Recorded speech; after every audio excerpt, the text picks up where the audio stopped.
rejected a donation of 1 million COVID vaccine doses from the United States. Cuba claims it refused those shots because it's making its own vaccine and that there were conditions attached to that handout.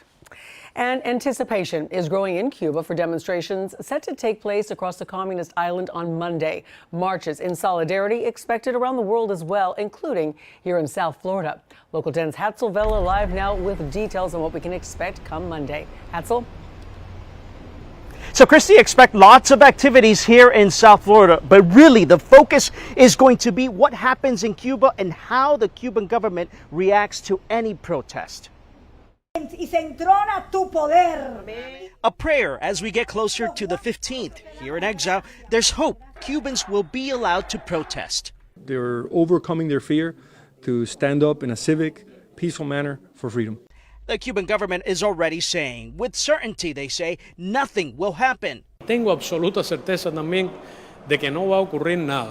Critics say that's because they continue to jail, intimidate, and harass anyone they believe may take to the streets.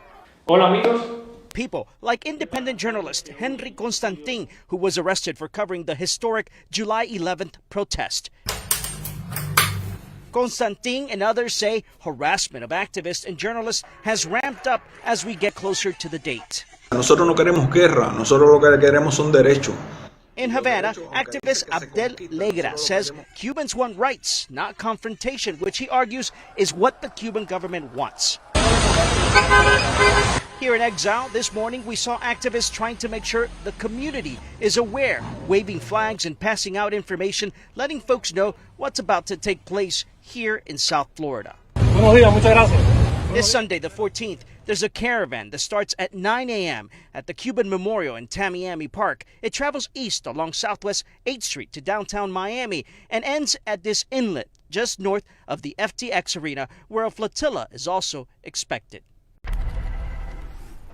So that's what's happening on the 14th. On the actual day of the protests on the 15th, they'll be closely watching what happens on the island here at the Bay of Pigs Museum. Also expect some protests at Versailles, of course.